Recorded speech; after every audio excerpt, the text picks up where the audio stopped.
Okay, so we will start.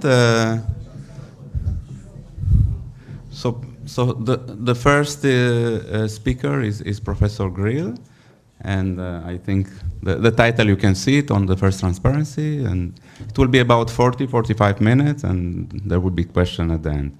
And then Professor Jan, please. Thank you. All right, so it's downhill from here, I hope. Okay, let's see. Although the bar is very high after this morning's symposium, I have to say. Okay, so, excuse me. So I'll talk about Actomyosin fourth generation and pattern formation. And what I'm showing you here is a one-cell stage C. elegans embryo, and I draw some circles and arrows, and we'll get to what all of this means as the talk proceeds. Our big motivation is shown here, which, this is a question that has been driving me for many years, and not just me, of course, many people, over 100 years at least. So how is it possible in development that you generate all these structures and forms? Okay, and what I'm showing here is a football fish. Okay, so of course morphogenesis refers to the process of generating form. Okay, so generation of form. So how is it that forms are generated in early development? And to just show you what this looks like, we'll move away from the football fish and we'll move to a zebrafish. And you can see a movie here. So sorry for the flickering, but I guess that's all right. So this is about 12 hours in the life of the early zebrafish embryo. And I'm playing it back and forth just for you to, just because I can, okay? And what you're seeing here is at the beginning is a big nursing cell. It's a syncytial, it's a cell with many nuclei. On top of it, there's about 1,000 plus cells, and they make up the blastoderm.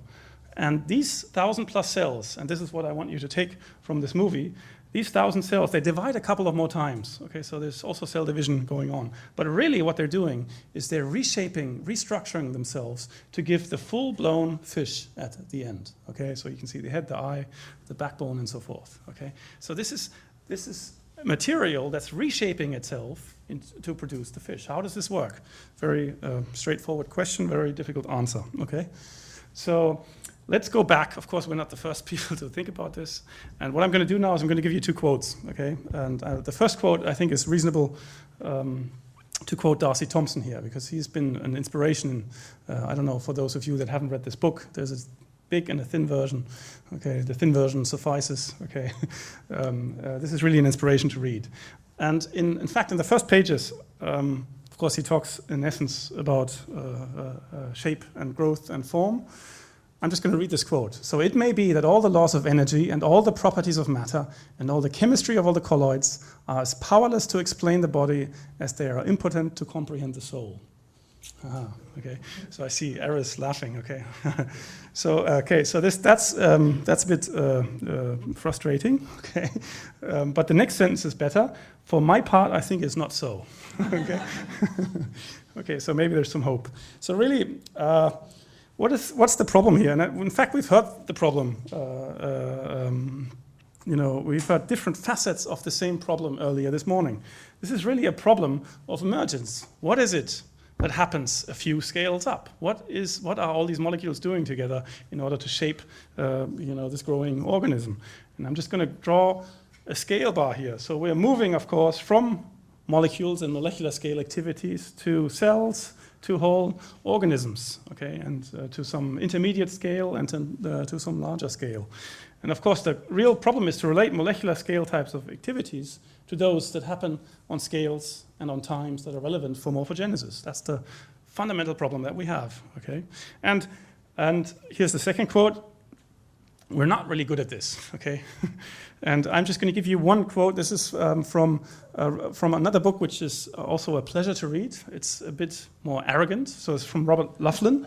Okay, so this is a Nobel laureate, or, fractional quantum Hall effect. And if you're a biologist, you have to really hold your breath while you're reading it, because it's extremely arrogant towards the biology. But it makes a couple of nice points. Okay, and this the second sentence I'm reading is a good one. So water. Okay, so water, the most well-studied molecule in the world. Okay, water is a particularly embarrassing example. Frozen water comes in 11 crystalline phases with 11 triple points, with state equations and so forth, and none of them have been predicted from first principles. it was that they've discovered 8 different crystals and then they've rationalized backwards. Okay? So we can't do it with water. So how are we going to do it in biology? Okay, so that's just to put everything in perspective. Okay, so of course we have to start somewhere. Okay, so difficult problem. We have to start somewhere, and I'm just going to take a motivation from the sentence from Darcy Thompson here. And I highlighted a couple of words. Properties of matter is an important word. Chemistry, of course, is important. In the end, we have, I'm going to use chemistry a bit more loosely in terms of signaling. Okay, we have lots of molecules that phosphorylate each other, signaling pathways, and so forth. And why did I highlight this one? I don't know. Okay, so let's think about emergent properties of matter, and by that I really just mean the mesoscale. And this, this is if we look. And let's look at chemistry and regulation and signaling pathways. And the point I would like to make is that, of course, we can't understand this problem without the proper mesoscale physical description of what is happening. What are the forces? What are the force balances? What are the movements? Where is dissipation happening? And so forth. So the key thing is to kind of drive our understanding at the mesoscale. And then maybe later, or in the process, connect as well to the molecules. And of course, it's been 100 years since Darcy Thompson, and the key advantage that we really have in terms of, besides, of course, all kinds of advances in statistical physics, non-equilibrium physics, and so forth, on the biology side has really been the molecules. Now we know what proteins there are, and even if we don't understand how myosin, this is what I'll talk about, generates stresses at the larger scale, we can still perturb myosin at the molecular scale and look at the changes in the response at the larger scale.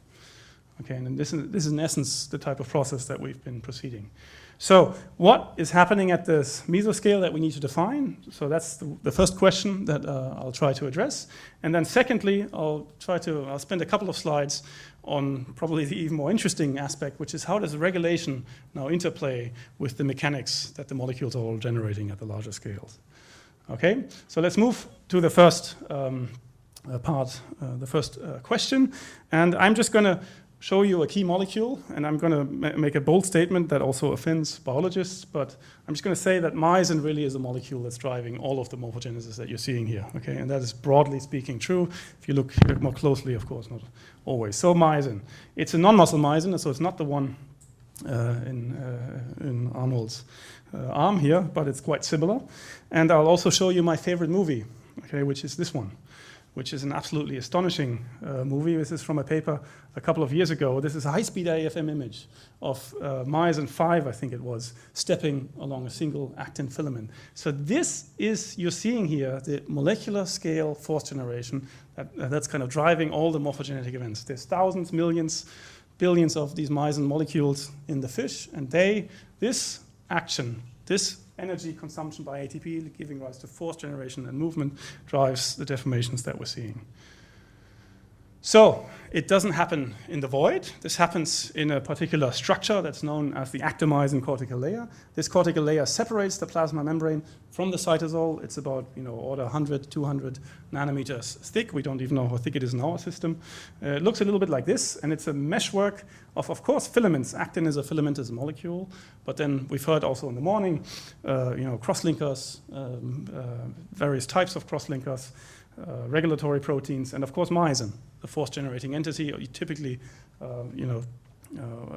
assembled into myosin minifilaments, okay, as we heard. So this structure drives cell and tissue scale morphogenetic processes. It is responsible for cell division at the cell scale. It is responsible for epithelial reshaping at the tissue scale.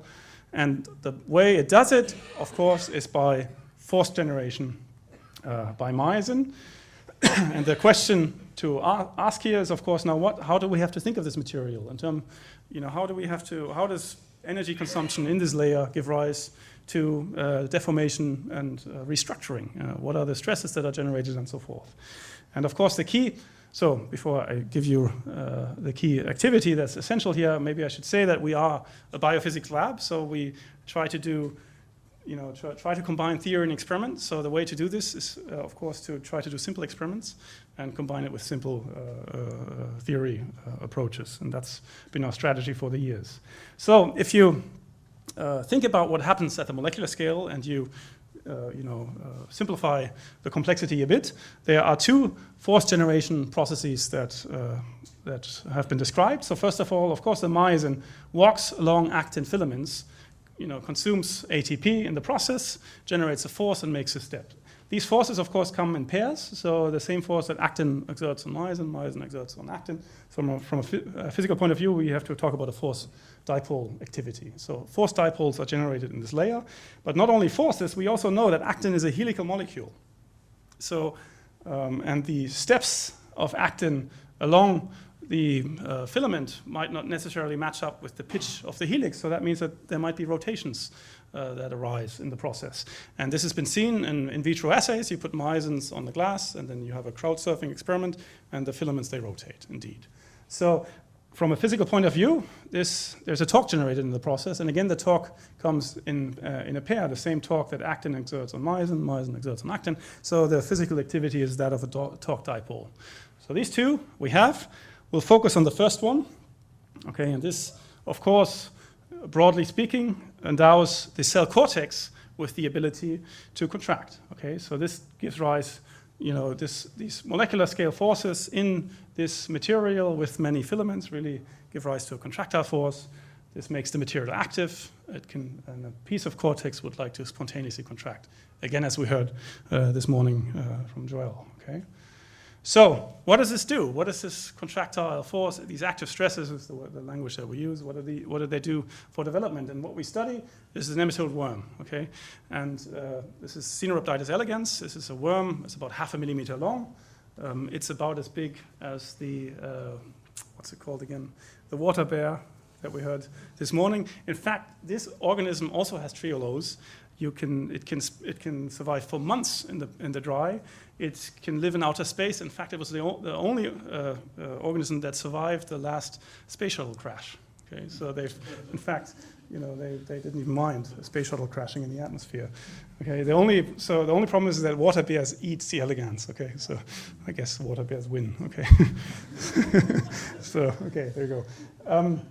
What we study is not the whole worm, but we study the one-cell stage embryo. So we look at very early processes that happen just minutes, tens of minutes after fertilization. But many important things for the development of the organism are decided upon these early stages. Okay? So what we do is we take out the embryo. The embryo is about 50 microns, 50 microns long along the long axis, 20 along the two short axes. It's really an X-like shape. You see here I'm showing you a 3D picture. This is an actin stain, so you're really looking at this actomyosin cortical layer. It's a thin layer. This is what I want you to take from this snapshot that's rotating. So it's really a thin layer. So it's a two-dimensional problem of a surface in 3D space. Okay, that's the way to think about it. For the rest of the talk, I will not show you 3D pictures, but instead we'll take pictures at the bottom surface and squish them a bit flat, so we have a kind of a 2D view of this surface. And when you do this a couple of minutes, about 16 minutes after fertilization, and you look at actin or myosin, doesn't really matter, this is what you would see. So what you see is that all of a sudden this embryo surface, the actomyosin cortical layer, we're labeling myosin now, this entity, the force-generating entity, it's flowing progressively from the one tip of the egg to the other tip. Again, this is just the surface, so remember there's a full 3D embryo behind it. So there's a coherent flow of actomyosin called cortical flow from the posterior tip to the anterior tip. And in fact, this flow establishes the anterior-posterior body axis. So this is what defines the main body axis of the cell. So what does this flow do? Is it polarizes the cell, so it redistributes markers of polarity. We'll get to this towards the end of the talk. These typically there's two. There's an anterior PAR complex, so these are so-called PAR proteins. There's a posterior PAR complex in magenta, anterior in red. And the system switches. Now this is a cut through the middle of the cell. So now the actomyosin cortical layer is this thin structure surrounding the whole cell. This flow persists for about 6 to 8 minutes and switches the system from unpolarized, the membrane is all red, to polarized, okay, red and blue. And this axis, in fact, defines the head to tail body axis of the embryo. And this works by flow. So, and we'll get to that a bit more detail towards the end. So the surface is flowing away from this tip. This is not a spontaneous symmetry breaking event. This is signaled, and it's signaled specifically by the centrosome, which is a structure inside the cell that is brought in by the sperm. So the sperm fertilizes the oocyte, brings in the centrosome. The centrosome hangs around, moves to the close surface, and triggers everything that we're seeing here. And it triggers a flow. Okay, so triggers a flow away, so the whole surface is flowing away from one tip towards the other, I showed you. And in fact, not only the surface is flowing, the surface is coupled to the cytosol hydrodynamically. The cytosol really is just a viscous passive fluid in that regard. So the cytosol also is incompressible, so that means if there's cytosol flowing this way along with the surface flow, it has to flow back in the center, so you get these vortex. In fact, you get a vertex ring that we've also characterized. Okay, so these flows transport these markers of polarity. We'll get to that a bit later, and that's how the system breaks symmetry and polarizes. Okay, so let's get back to these two questions, and let's ask, this was the first question that we asked, how is this flow generated? What's the force balance driving this flow? So what we pursue is a description on large length and time scales, and maybe in relation to what we heard before from Eris, maybe there's one point I'd like to make here specifically. Of course, the central problem in bridging scales is that and that's what we've heard, we don't really even know what to look for at the larger scale. The advantage that we have here, I would say, is that we're thinking about mechanical events. So at least we know that a force balance is important, and at least we know that maybe viscosity plays a role in, and you have a material law and so forth. So we're going to also pursue a phenomenological approach, but we're going to look at, of course, something mechanical and dissipation and forces and stresses and so forth. So at least we know a little bit what to look for. So the way we describe this actomyosin cortical layer in a continuum manner is, of course, we respect the overall geometry. So this is a thin film. I told you it's, in essence, a 2D problem of a surface in 3D space. And we describe the material as a thin film of a compressible because stuff can enter and leave the surface, inertialess, no Reynolds number, of course, isotropic for most part, and of course, most importantly, active gel or fluid. Okay, and the key thing is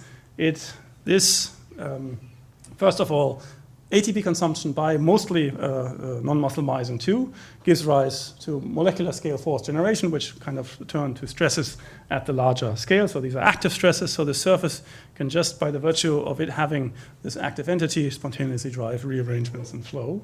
And second, it's fluid.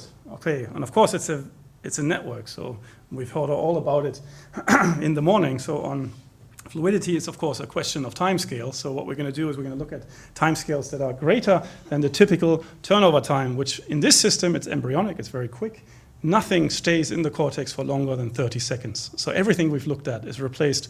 All the filaments are regrown within 30 seconds. So if you look at something that happens over 6 to 8 to 10 minutes, it's really in the fluid regime.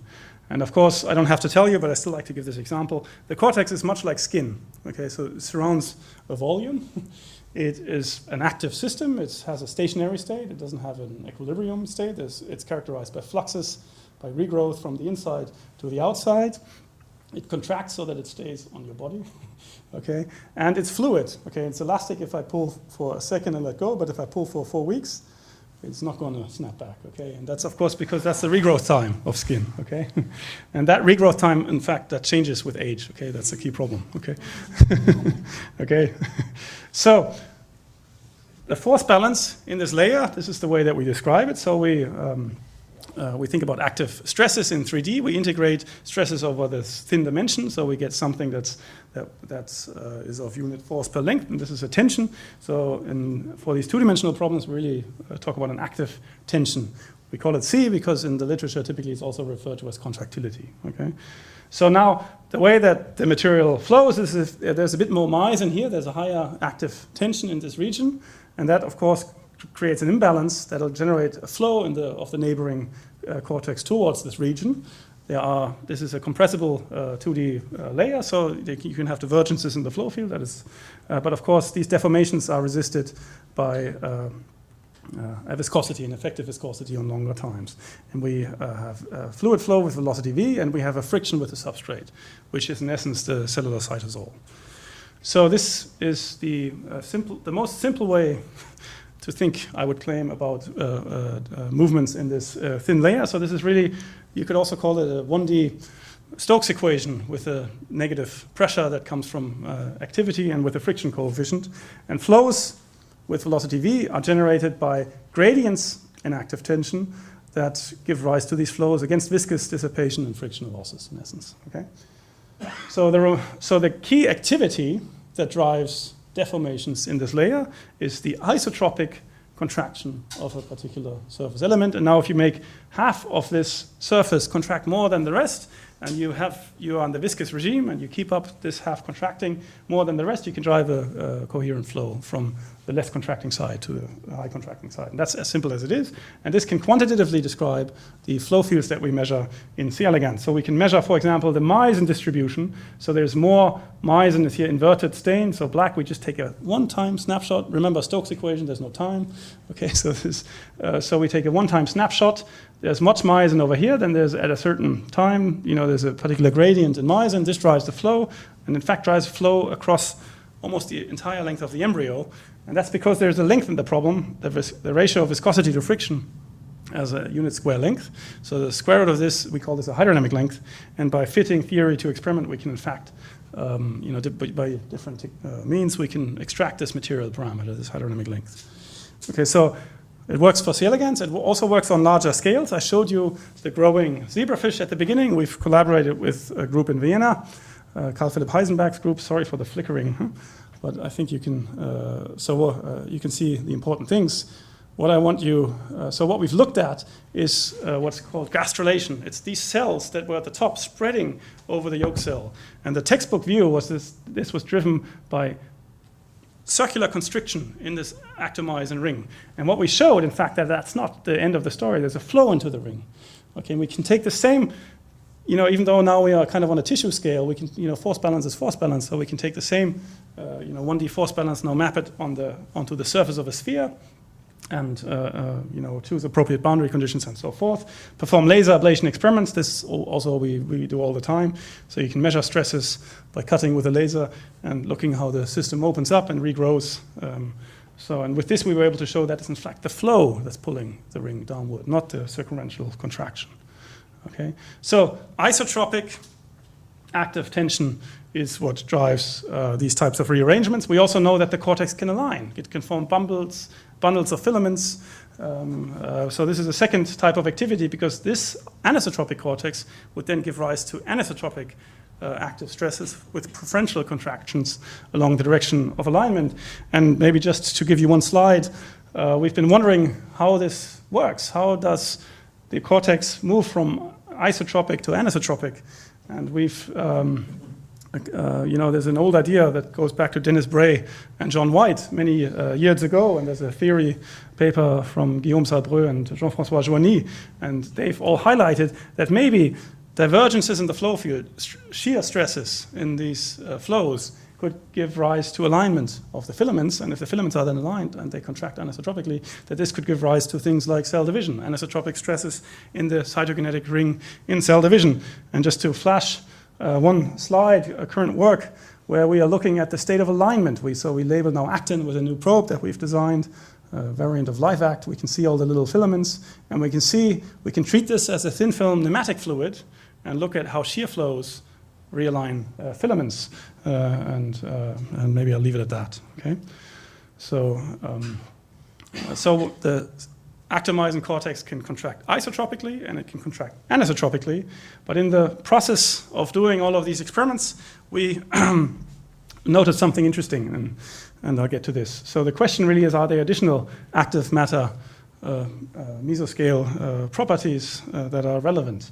And I've already alluded to this possibility when I illustrated force generation at the molecular scale.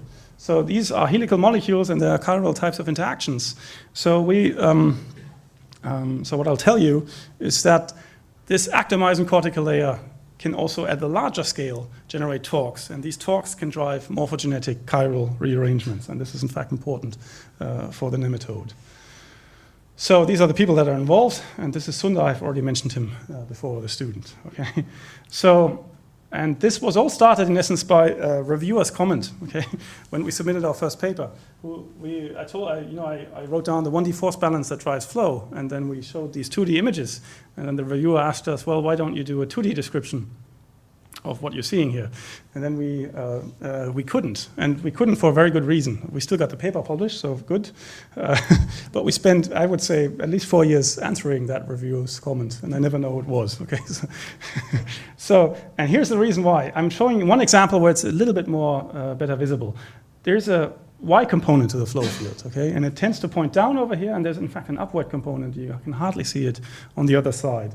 So this flow, remember, this is again the surface, so this whole flow is rotating. If you look from the posterior tip, it's rotating counterclockwise. The flow is not just anterior posterior, but it has a rotatory component to it. And the remarkable thing is, every embryo has the same handedness of rotation. Every single embryo is hardly visible, but every embryo we've looked at has the same handedness. So the embryo flows break chiral symmetry. Okay, there's no chirality in the arrangement, but in the flow field. Okay. So, of course, chirality is very interesting. It's interesting for physicists, but it's also very interesting for biologists because there's one event in the life of an early embryo that's kind of developing where you have to make a chiral decision and where embryos apparently always make the same chiral decision, and that's when you establish the left-right body axis. You always put the heart on the same side. We all have the heart on the same side. So how does that work? You need a chiral process to do this, okay? And in fact, for the heart, and for the overall body plan of higher vertebrates, this is well-established problem. There's a series of fantastic papers over the last 10, 15 years. And there's, in fact, in mouse and in humans, there's a little node. It's called the ventral node. And the node has cilia, and the cilia spin. But the cilia are slightly tilted so that they spin in kind of an asymmetric fashion. And now they basically, okay, it's a hydrodynamic problem, okay, just to highlight. So the force balances are not so different from what we're discussing. Here's a movie from these people. I love this movie. Okay, so I'm losing the axis. But basically, the situation is the following: the posterior is in the back, the anterior is in the front. These cilia are tilted towards the posterior, and they point towards the ventral side. And now, in their chiral beat, they break. They read off anterior, posterior, dorsal, ventral symmetry and establish left-right. And they do so. I'm just going to play this movie again. Okay. Here's the fancy movie. Okay, posterior, anterior, dorsal, ventral. They're tilted towards us. And that means they have one productive streak and one unproductive streak because of the no-slip boundary condition. Now, all these cells secrete morphogens. And now these tend to flow over, to the future left, I guess it is here. Okay. So that's the mechanism by which left-right symmetry in higher vertebrates is established. If you change the molecular motor, you use another one that beats the other way, you have a cetus inversus, okay? But this is the key. This was a major revelation, of course. And then everyone thought, okay, we've solved the problem. And, there was probably not many papers for a couple of years. But then people started realizing that we have multiple instances of left-right symmetry breaking.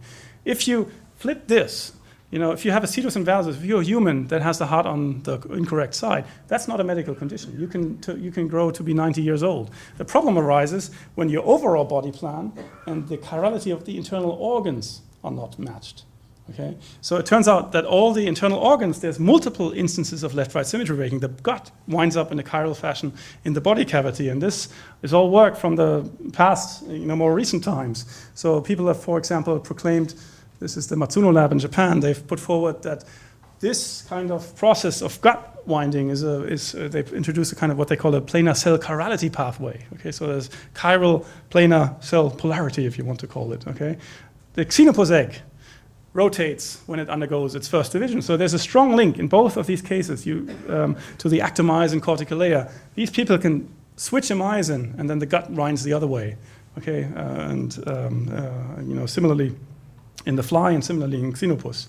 And of course, there's recent work from the Bashatsky lab and from Michael Kotzloff who've looked at the cellular scale and who've observed that there's chiral swirls if you plate cells properly and that are also of the same handedness. So all of this, there's many instances of left-right symmetry breaking, but we were really concerned at the start, at least, only with this problem. which is how does this chiral flow come about? Coming back to this referee's comment. Okay, so what we spent, what we spent a couple of years on. This was a very talented student, Sebastian Fürthauer, who was a theorist between my group and Frank Jülicher's group. We've just asked ourselves, what do we have to this thin film active fluid gel theory to account for these rotatory flow fields? Okay, we have an additional broken symmetry. This is very important. It's a surface. These are all surface effects.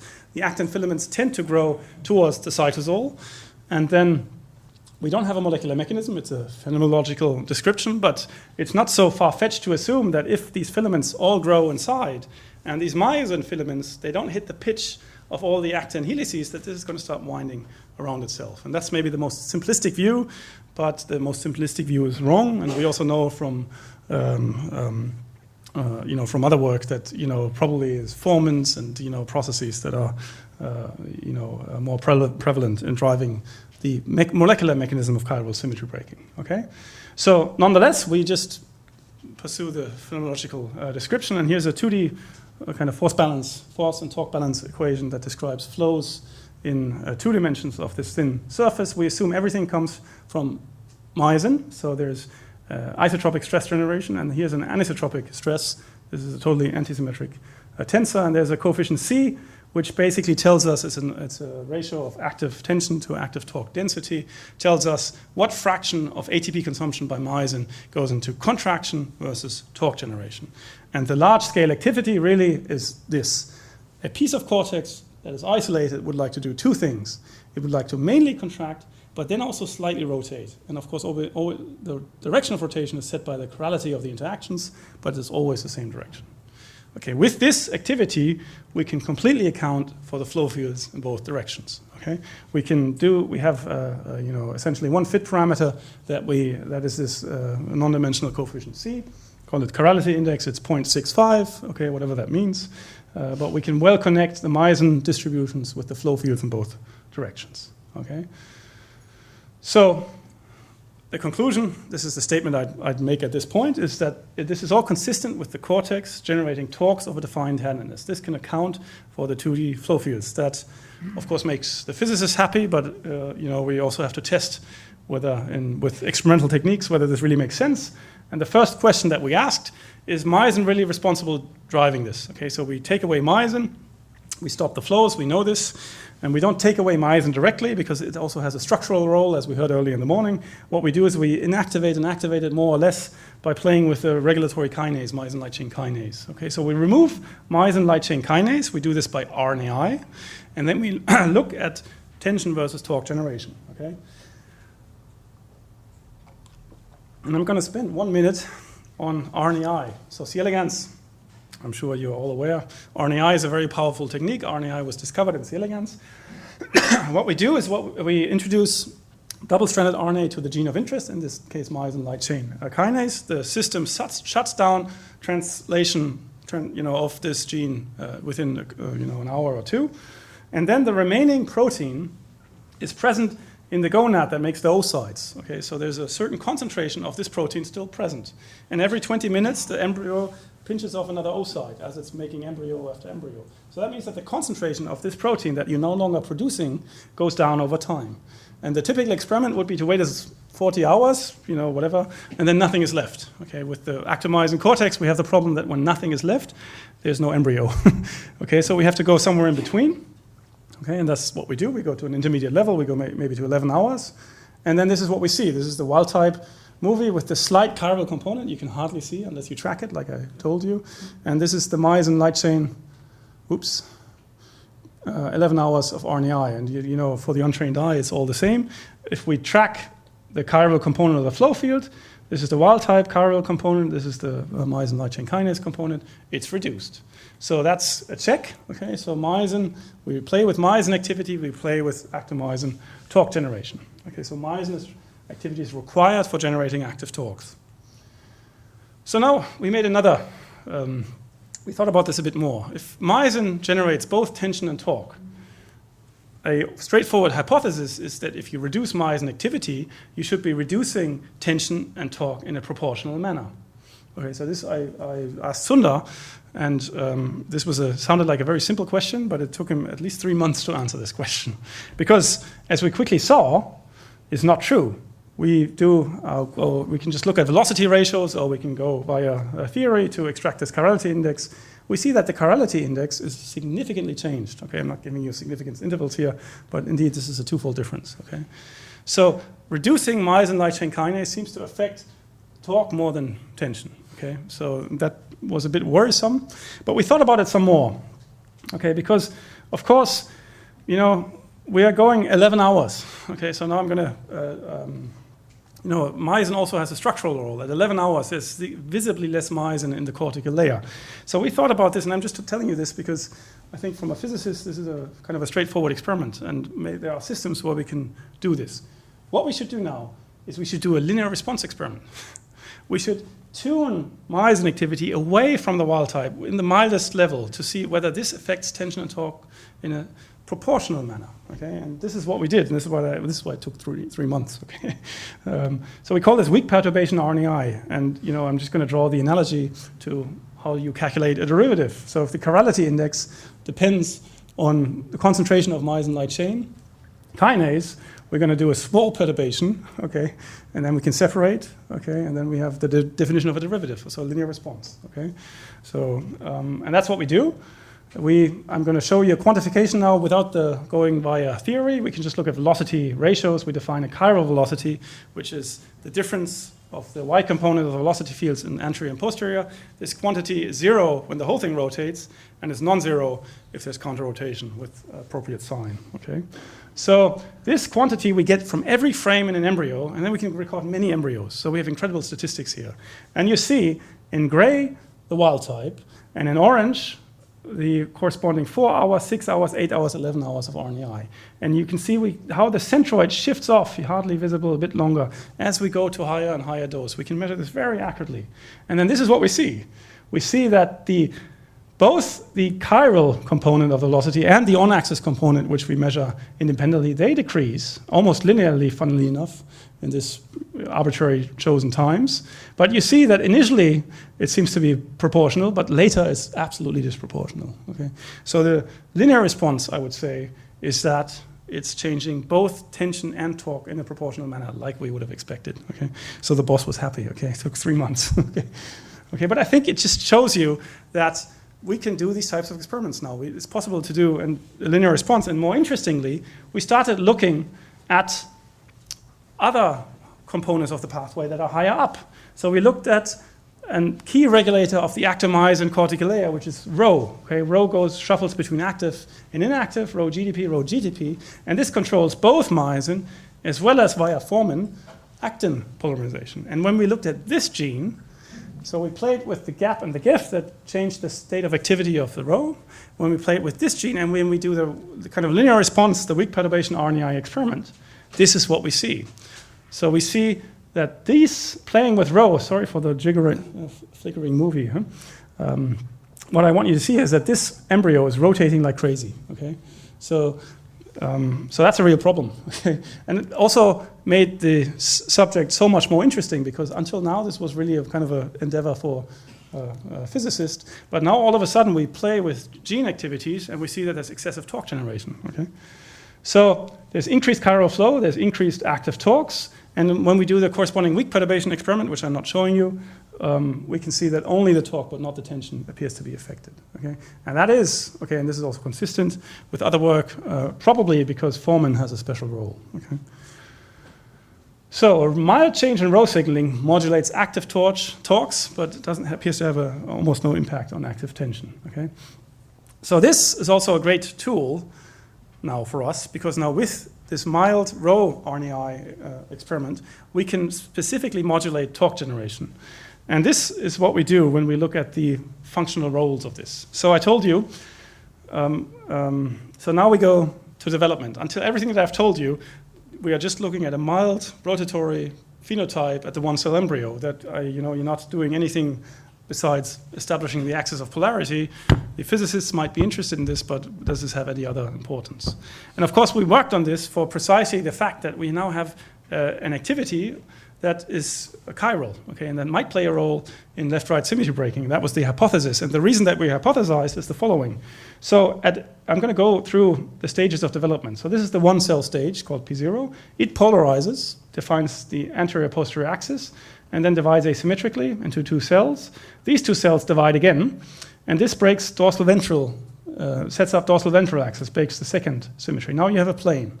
Okay, now let's look up from the dorsal. Let's rotate this by 90 degrees. Look from the D side. Then you see ABA here, ABP here, P2 here. And these two cells, ABA and ABP, when they divide, they set up a spindle, which is, of course, driving cell division. And this spindle skews by 20 degrees, roughly 20 degrees. And this is, of course, a chiral rotation. Now there's an asymmetry in cell-cell contacts, and this is the decisive left-right symmetry breaking event for C. elegans. You take a needle, famous experiments done by Bill Wood, you push these cells the other way, you generate a situs inversus C. elegans. Okay, amazing. So there's been much work on trying to understand what the spindle is doing in this. But we got immediately excited because when the cell divides, the actomyosin cortex is active. Okay? And now we've discovered that the actomyosin cortex can generate chiral flows. So maybe this plays a role in executing actually left-right symmetry breaking. So, and that's what we showed, and I'm going to be quick here. First of all, we just looked at this process. Sorry again for the flickering, but what you should be seeing here is that there is indeed counter-rotation that we just see when we look from the anterior and from above. And the mechanism that we propose is quite straightforward. This ABA cell is in contact with adhesion to the cell below, and it has an eggshell above. Okay, so now if this is dividing, it puts lots of myosin in the actomyosin cortical ring. Then there's flows towards the ring, but if there's a chiral component to fourth generation, there'll be counter-rotation. And now there's counter-rotation, you're adhering on one side, you're not adhering on the other side, you're going to turn on the spot. Okay, very simple. Okay, so this is going to turn on the spot like a bulldozer, okay, with rotating chain in two opposite directions. Okay, and the final set of data, we can now take this row activity RNAi experiment and slightly change tension and torque generation, and by doing that we can change the degree of spindle skew. Okay, so this in essence tells us that changing active torque generation changes the degree of spindle skew. Okay, so that's it. Active torques, that's our conclusion. Execute left-right symmetry breaking, establish a left-right body axis, drive chiral morphogenesis in C. elegans. And in the last couple of minutes, maybe I'll just go to the second question and just give you a glimpse of this. This is really just 2-3 slides. So how does the actomyosin cortex participate in pattern formation? And of course, now what I'm telling you is that this arsenal of mesoscale physical activities is available. You can contract isotropically, anisotropically. You can generate a torque. And now you just put in regulatory molecules to drive morphogenesis. And let's start with a simple thought experiment. Let's add a regulator. Okay, let's take a molecule that is entrained to the membrane. It binds to the membrane with high affinity. Its concentration regulates the active tension in the layer below, contractility in the layer below. Now, if there's a bit more regulator in a certain part of the cortex, of course, this contracts more, there's imbalance in stress, there's flow towards that region. Now, if this molecule diffuses slow enough, there'll be more molecule brought in. So there's a kind of a positive feedback instability type of situation. So this is really interesting because now you can form patterns by taking regulatory species that maybe react and diffuse in a Turing sense, but they regulate force, stress generation in an active layer, and there's flows in the active layer that transport the molecules. So here's our material law. So tension depends on active tension, viscous tension. There's a force balance friction with the cortical layer. And now what we do is we make the amount of active tension a function of the concentration of a regulator, M. We have fluxes for the regulator, so there's a diffusive flux, there's an advective flux, and there's a 1D conservation law, so changes in concentration arise by gradients and fluxes. So the key thing here is that if there's an inhomogeneity in the regulator, there's flows, and the flows in turn redistribute the regulator, and this makes patterns. Okay, if there's an instability, and the system goes to a second stationary state, which is characterized by patches of this regulator. Okay, and then the stationary state, of course, has the outward diffusive flux is balanced by the inward advective flux by flow. Okay, so I'm just going to throw that out here. This is how we think about power polarization now. these two red and blue species of proteins that I told you about, they also control stress generation in the cortical layer. They have a reaction diffusion way of patterning. Okay, so they are in contact in this spontaneous stresses and flows in this layer. They can be evected by flow. Their diffusion coefficients are so low that they can, in fact, be transported by these flows. They have a very specific way of being antagonistic on the surface, so they cross-phosphorylate and kick each other off into the cytosol. And maybe just to, of course, and the key thing is now the anterior PAR complex appears to upregulate active tension. The posterior PAR complex possibly downregulate active tension. We can cast this all into a theory that takes much of what we've learned already into account, and I'm just going to flash you this movie. So what we can account for with theory is the complete spatial temporal evolution of polarization in this nematode species. We can account for the anterior PAR complex. These are chymographs around the circumference over time. Posterior, myosin, concentration field, flow field, in between experiment and theory by just triggering the full system. Okay, and we can do that under different perturbations. These are ongoing, unpublished experiments. So we can recapitulate, and we can even do particular, molecular perturbations in terms of RNAi to challenge the system, reduce the flow speed. We reduce it to a critical level. There's no longer polarization, and so forth. Okay, with that, I'll stop. This is just kind of the way I see this. We call this mechanochemical feedback, and we think this is a kind of a prevalent mechanism that drives morphogenesis per se. Okay, so let's get back to the original questions. I told you there are three types of activities: isotropic, anisotropic active tension, active torque generation, coupling to molecules, and of course maybe just this is going decisively beyond what Turing proposed. In fact, in his opening paragraph, he already states that he should be considering stresses and force balances, but he's not going to do it for simplicity, and that's, of course, what we're trying to do now. Just flash you Darcy Thompson again, and I guess the suggestion, if there's one thing you want to remember from today, is that this type of coupling between signaling and force generation, we think, is at the heart of morphogenesis. And, of course, there's a lot to do. Okay? So I'd like to thank you all, of course, for listening, for the honor of being here today in particular. But of course, I'd also like to thank all the great scientists I had the chance to work with over the past years. And I've highlighted the two key students, Miriam and Sundar, but we've had theorists in the lab, Justin and Martin and Vijay, and experimentalists. Peter is doing the power work. Masatoshi and Anne-Cécile are doing other related work. And with that, I'll stop.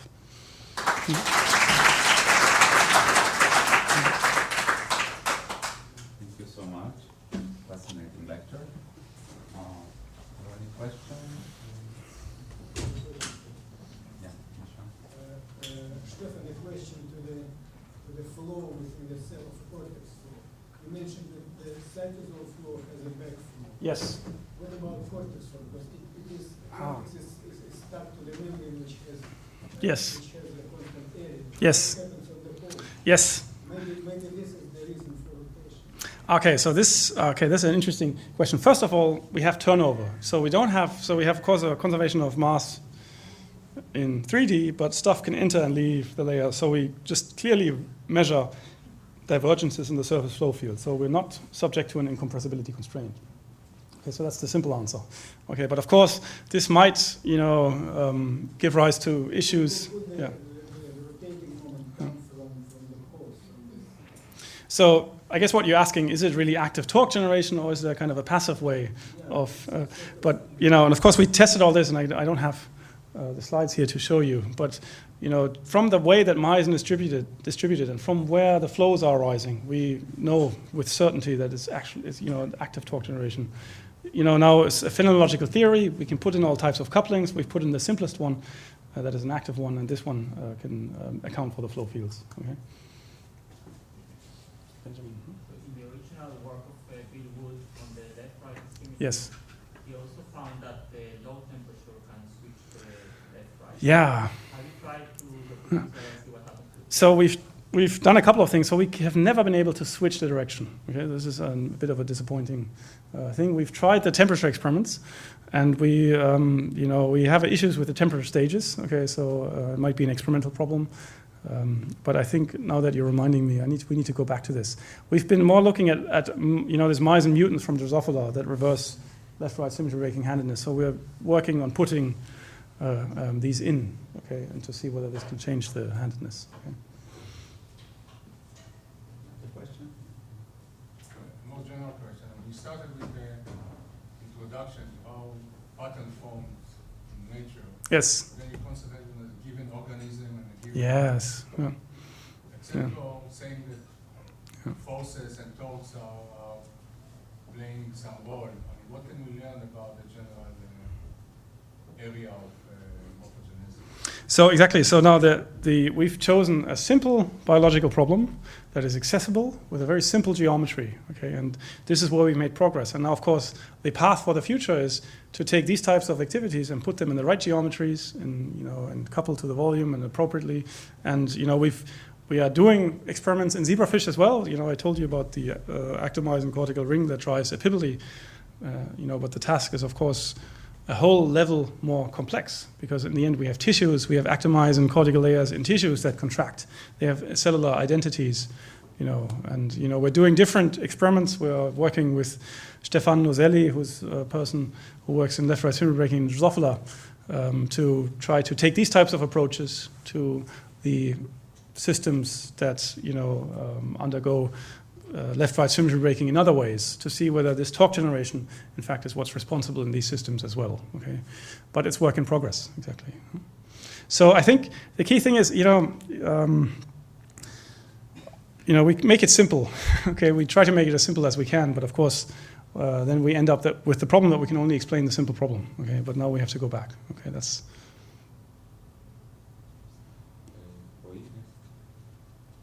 When I saw the movies of the chirality, it reminded me another paper of Andre Bausch and Dot. Yes. Where they did this science paper where they did something similar, and the end just reminded me this was not with actin, it was with microtubules. Yes. Which are also chiral. Yes. Which are also very important in cell division and so on and so forth. So could it be that there is some kind of an interplay between those two systems? So there is, for sure, and we are ignoring it. In fact, what I'm not telling you is there's quite a lot of microtubules in this cortical layer, and we've been we can just label tubulin with GFP. We see lots of microtubules.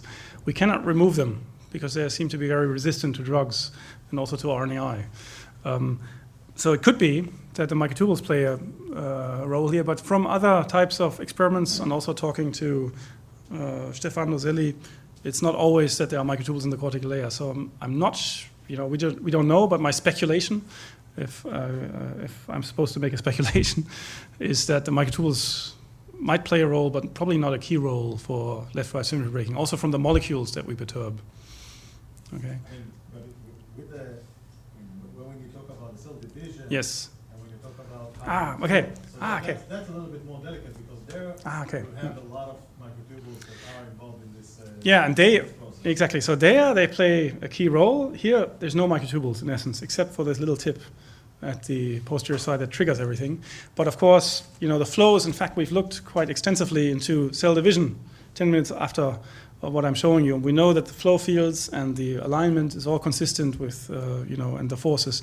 But here, the microtubules control actomyosin contractility. Okay. Now, what I'm asking is that if you would, instead of mark the actin, yes. the same analysis of the flow fields to the microtubules, will you get something that is completely okay. So the microtubules are not much in our system. There's hardly any microtubules from the spindle that reach all the, there's many that reach to the cortex, but they are orthogonal to the cortical layer. So there's not many microtubules present except for the occasional tip. Okay. So if you probably can't even measure the flow fields. I would predict that they would be dragged along with the flow because the whole cytosol, as I told you, is flowing along. But these are things we haven't looked into. Okay. I also have a yes. general question. So you showed a simple but complex sequence of processes, dynamical, where chirality is sort of going from one to another. But at the source, it cannot be a dynamical symmetry breaking. It should be a structural. Exactly. Is it the actin? So We don't know, What exactly. is the Yeah, source exactly, of this exactly. So that's the million-dollar question. Let's put it like that. And of course, by restricting ourselves to the mesoscale level, we don't even address that question. So we're doing a lot of research in that direction. We're putting in myosin with different lever arms. I told you that Rho, maybe this is another way to answer your question. I told you that Rho signaling specifically affects torque generation. Now, I don't think that Rho signaling is going to change the step size of myosin on the actin filament. So my simple mechanism is probably already wrong. It's rather more likely that this goes through formin and through profilin and so forth. And we in fact have seen in our screen, so now we've done a screen, I didn't really have time to talk about this, but you can in C. elegans just do a screen. You can knock out actin binding protein after actin binding protein, and all of these genes that are on the actin side of the regulatory pathway downstream of Rho many of these seem to impact torque generation. We see that directly. Still doesn't give you the answer of what the mechanism is. So what we're doing, this is an ongoing collaboration with the lab in Stanford, is we're trying to put in light switchable myosin motors where we can change with remote control with light the step size. So if that works, that'd be a good experiment, I think. Okay, so to learn something about where molecularly the talks come from. But this comes back to the fundamental question. Okay, if you have a mesoscale physical description, you still want to know what the molecular mechanism is, but many different molecular mechanisms might give rise to very similar types of mesoscale force balances at the larger scale. So just by having a plausible explanation doesn't help you. You still have to do the dirty work, okay? Maybe the last question. If you perturb the system, Yes. did you try to take it all the way and see if you get a spectrum of worms?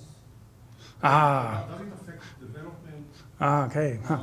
The Very good. Okay. repairs itself and something else that comes? Okay, so we never really, it's a standard control to check that the next couple of divisions are fine, so this we always look, but we haven't really gone all the way. But what we know is that when we change the torque generation, when I told you the spindle skew we can tune the spindle skew, we also see that the arrangement of cells, the chiral arrangement of cells is slightly different. Okay, so all of this is affected. But we're just changing the spindle skew a little bit, so the embryos, they grow out and hatch, okay? They start expressing their own proteins at some stage, okay? So that means that they start leaving the RNAi regime at some time. So we haven't looked as a simple answer, okay? The reason they survive a lot is because at some stage they start to make their own proteins, which is insensitive to the RNAi that we're doing, okay? So there's a kind of an internal rescue. That's not your question? Exactly. Exactly. For a short time, Yeah. and leave it. Does it repair this perturbation? So Exactly. Exactly. So my simple answer is we don't know, and we don't know because we haven't done the right experiment, because we have this RNA rescue problem, but it's something we should do. Okay. Okay. Okay, Yeah. so thank you again. Yeah. Back in